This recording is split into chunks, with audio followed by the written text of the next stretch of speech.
Welcome to Rainmakers, where we cover the world, and we are very fortunate today to have a representative from one of the most impactful foundations in the world, Swan Paik from the Nike Foundation. Swan, welcome to the show. Stan, thank you so much. Okay, let's get right into it. The Nike Foundation seems to have one sole focus, girls. Why? You're right. We're a very unusual foundation in that we do have a singular focus on a singular poverty segment, the adolescent girl. And we decided to focus on the adolescent girl really for very strategic reasons when the foundation was first created 7 years ago. We knew that we would always be a small foundation. We wanted to have big impact, and we wanted to really bring the best of Nike DNA into the world of poverty reduction and philanthropy. We said, so how can we bring all these things together? And so we said, the first part of our analysis was, where is there great need? And where is there a strategic group that we can focus on?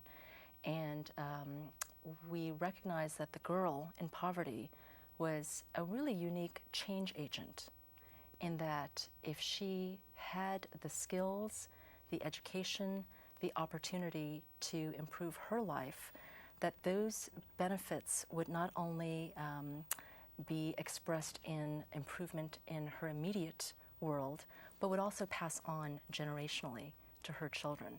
And so we said this is really an interesting segment because of her ability to affect current and future prosperity. Well, Nike is one of the most recognizable brands in the world, certainly incredibly involved in sports all over the world. And so for you to take on the sole focus of girls, is that a departure from Nike, or is that a natural progression? It seems like it would be a departure, but it's a paradox, because actually it's a perfect expression of Nike's core value in human potential. And it's that value of human potential that is expressed in the world of poverty reduction. So we very much believe in the Nike business side that people have tremendous potential that can be expressed and unleashed through sport.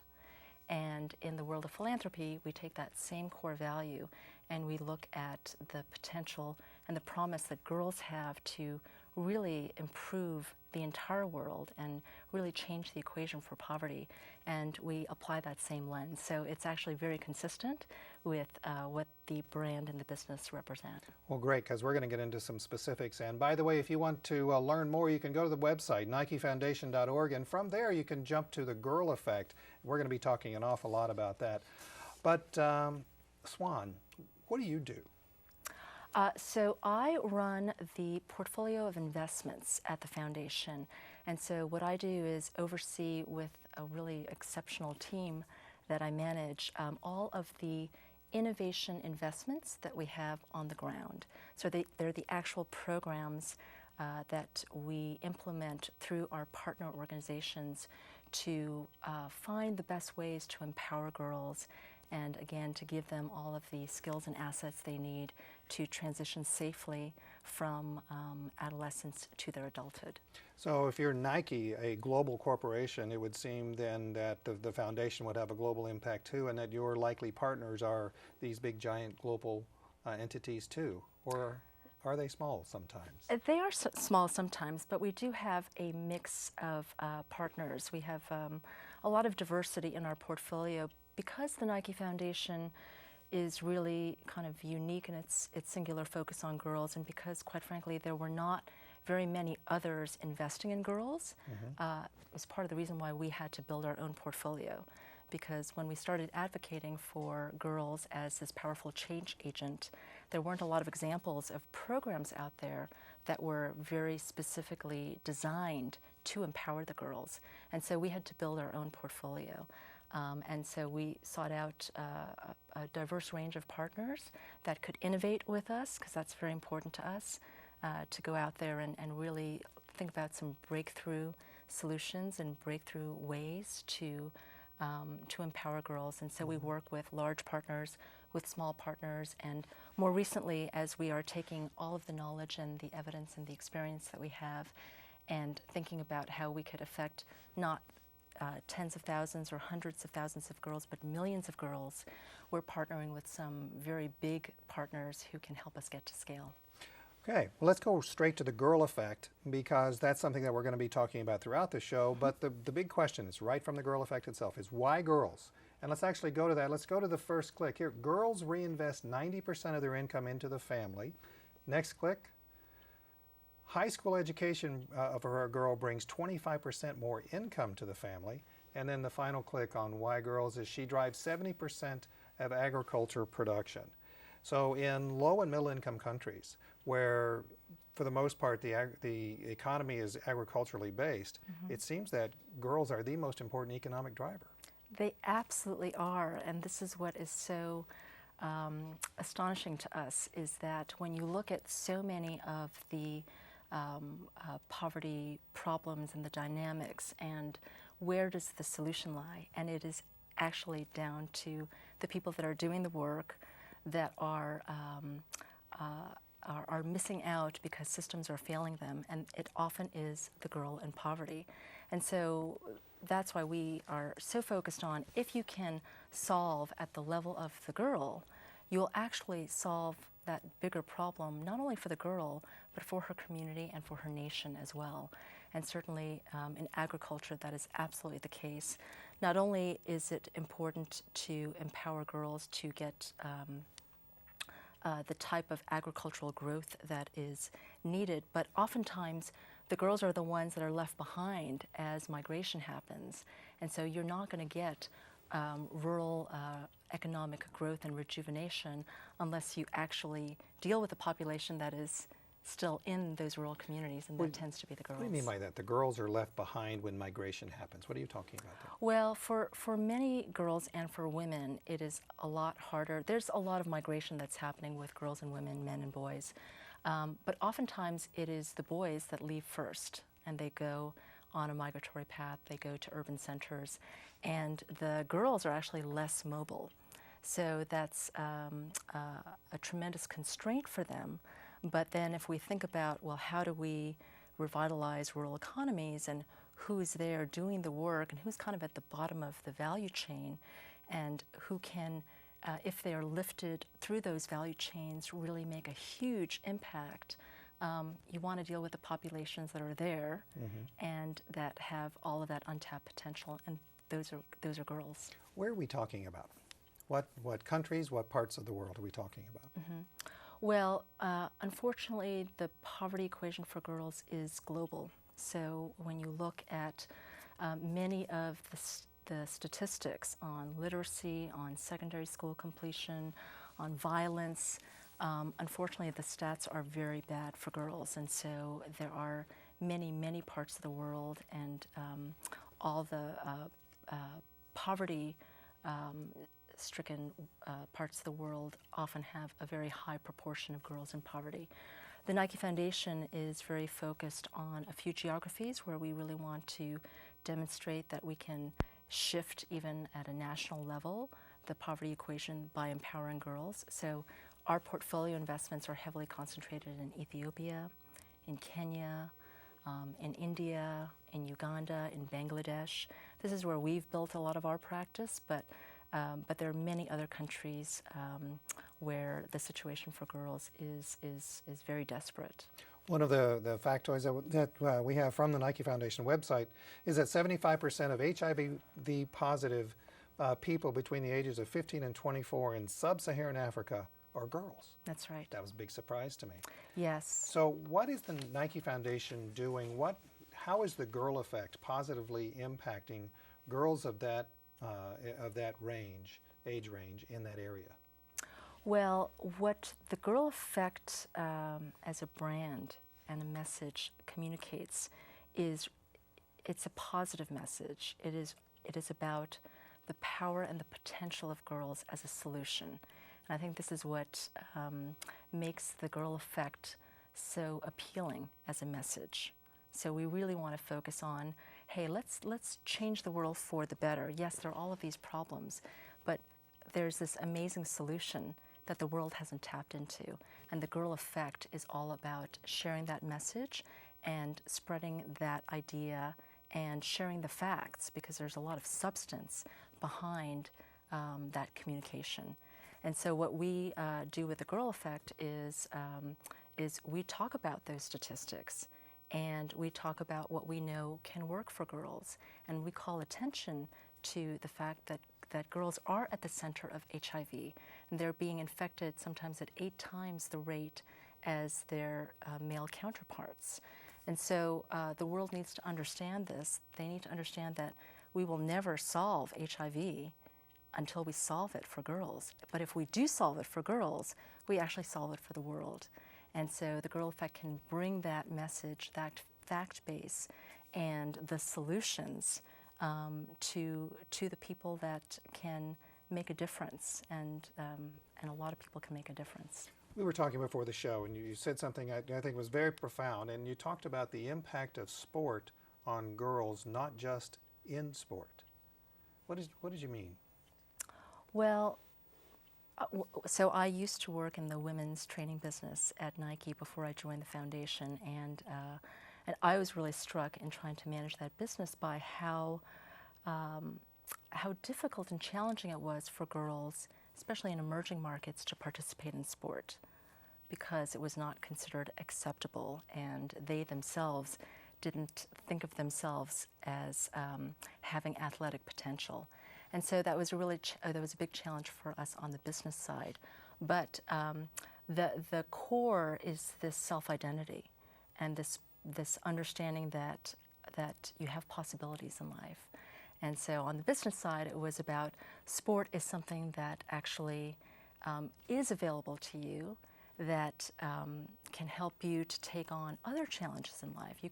You can change the way that you relate to sport, and that helps you change the way you relate to many other things in the world, because you've opened up your own mind and your own sense to, wow, there are many things I can do. There's nothing that's excluded from me. And so it's a similar idea about really expanding a girl's self-identity. You know, for a girl living in poverty, she's got a very narrow set of possibilities, and those possibilities are dictated to her oftentimes by the community. But once she has an idea that there's something else that's possible for her, there's a tremendous power that's unleashed, even in that realization. And so if we can liberate that thinking for both girls and their communities, the type of change that is possible, even in cultural contexts where change is hard or people think change is impossible,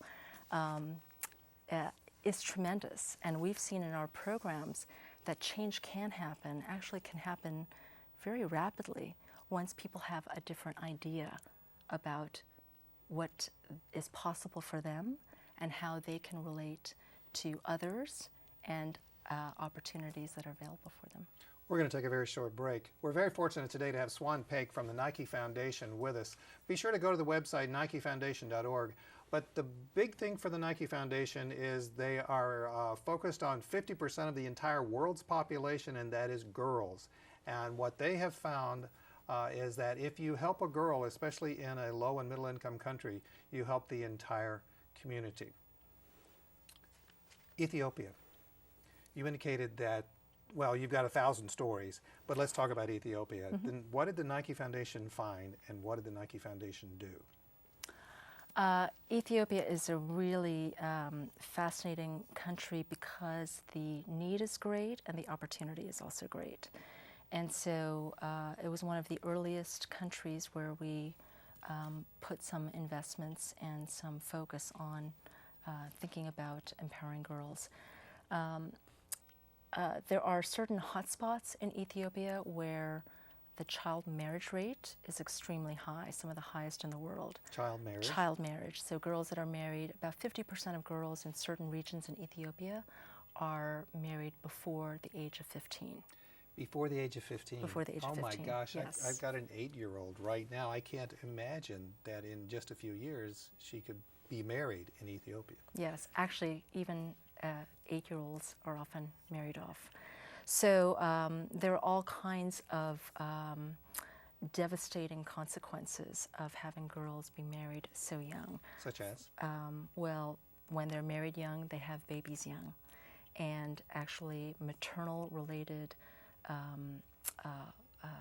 pregnancy-related complications and maternal deaths are the single greatest cause of death in 15 to 19-year-olds in the developing world. Really? People don't know that, but that is, yeah, the leading cause of death, maternal and pregnancy-related complications for 15 to 19-year-olds. And that, of course, has huge consequences for communities, for families, for nations, for prosperity. It goes down the line from health and economic consequences.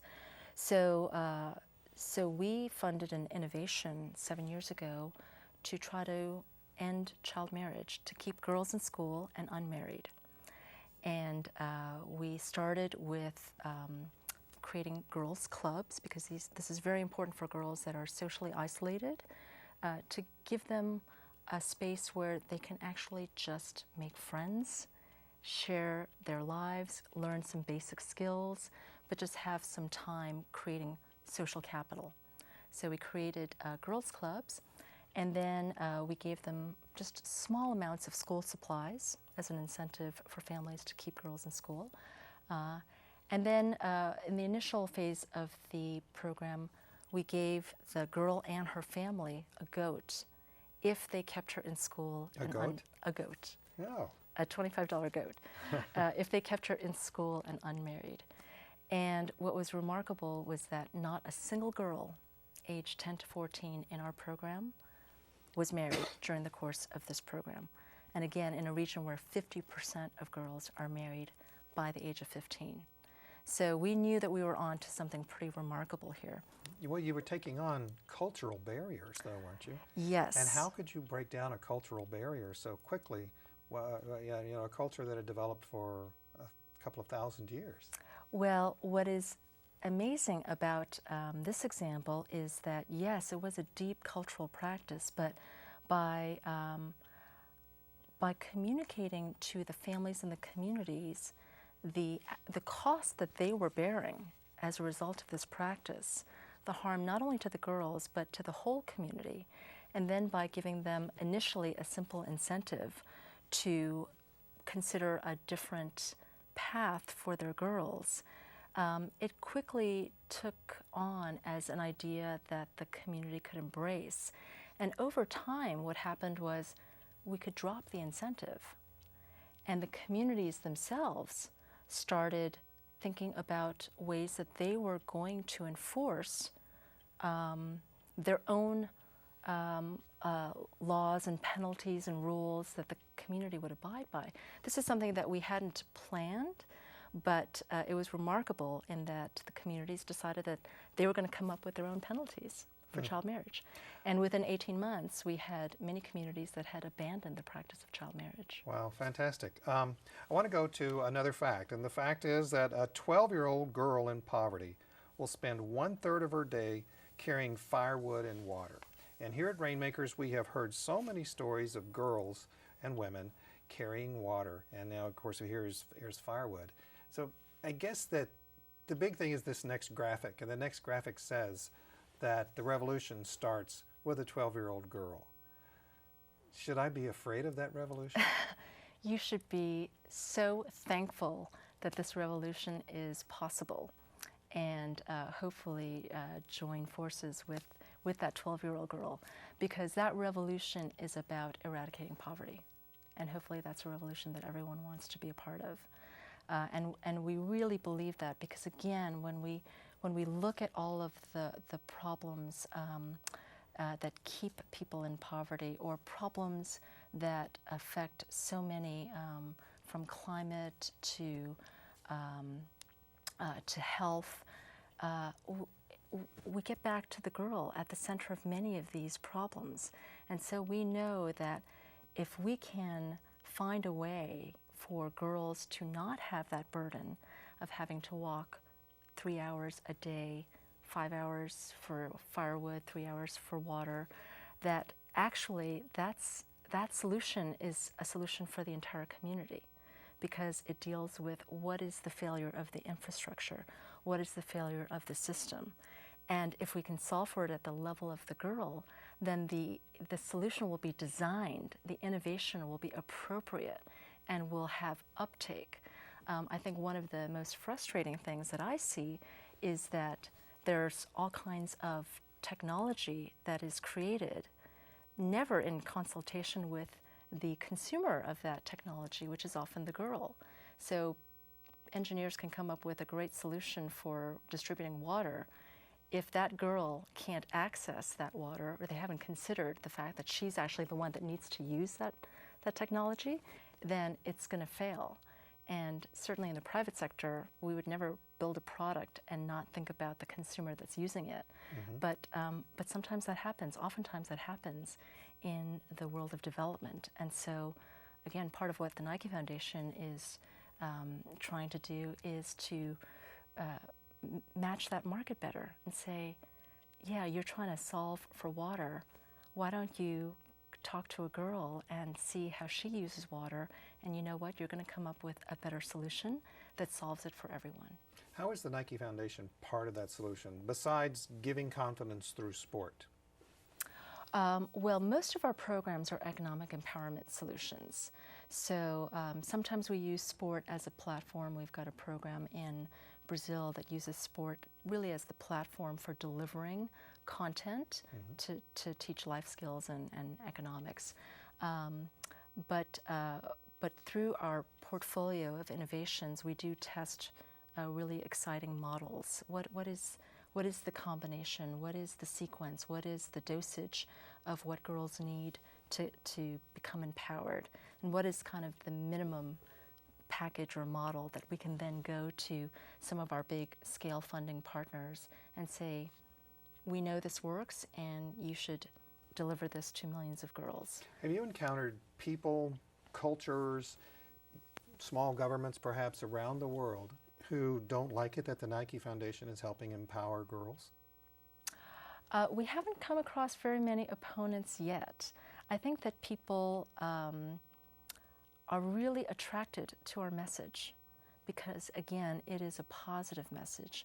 We don't think about men and boys and, current systems as the villain, right? In our world, the villain is ignorance and invisibility and inaction. So when we set up those villains, it's very easy for others to join us. Our tent is very large, and our message is very hopeful and positive. And so far we have had surprisingly very little resistance to our message. Some people may say, well, we need more evidence to really place our bets with you. That's okay. We have a lot of people that are willing to experiment with us. We've got evidence that we're bringing online. We're building momentum and a movement, quite frankly, that so far we've had a lot of diverse people wanting to join us in. Well, your focus seems very, very appropriate, especially in light of this fact that you have on the girl effect as well. And it is that a girl will return 90% of her income to her family, whereas a boy will only return 35%. So I'm asking you as a person who's very experienced in development work around the world, particularly with a foundation that is focused on women and girls, why is that? Why is it that girls return so much to the family and to her own community, whereas boys just don't? I think girls and women have just a stronger sense of reinvesting in their families. I think that the statistics bear it out in terms of an educated mother is much more likely to have educated children and to kind of push that forth. It's a big intergenerational piece too. So I think that in many countries and cultures where the female figure is really in charge of managing the household, then that's actually a positive value in terms of the way that she reinvests her money. And unfortunately, And we don't like to criticize the men. They do have different spending patterns, but they do tend to spend their money on things that actually drain wealth from families, whether it's cigarettes and alcohol or just kind of other behaviors that actually don't add to the productive asset base of households. Oh, listen, do you listen to how politically correct you are? Swan. They just have their more, bad boy fun spending. You're have been very, very successful in several different parts of your career, where you were with NBC and Miramax and the NFL and Nike on the business side, and now Nike on the foundation side. What drives you? What makes you want to do this more than anything? If you could travel with me and visit one of our programs and meet a girl who has moved from being a girl without an identity, without possibilities, without hope, and then seen what just a little bit of input could do to transform her life, and how she as an empowered girl can change her world, you'd be changed forever too. It is the most powerful experience to see a girl who is empowered give you hope for the future. That we've got a lot of things to be cynical about in the world, and a lot of things that can make us kind of give up. When you meet that girl, you don't want to give up. You want to share her voice with the world and say, actually, it's okay. We've got 50% of the population, and we've got these girls, and we're just starting to unleash their potential. If we could really unleash their potential, wow, this world is just, we're going to be living in fantastic times. We have less than 30 seconds left. How can more people find out about what the Nike Foundation and your partners are doing? Please visit our websites, NikeFoundation.org, also girleffect.org. We have lots of data, lots of information, lots of stories to share with everyone. We've got certain actions that you can take, whether you're an individual, an organization, or a government. So share the knowledge, share our videos that we have there, share the stories. It's the most powerful thing you can do, is raise awareness and consciousness and get other people to understand that that 12-year-old girl is the most powerful person on the planet. And be sure to watch this show several times, because you're going to want to just take notes on what you learned from Swan Paik. We'll see you right here next time on Rainmakers TV. Take care.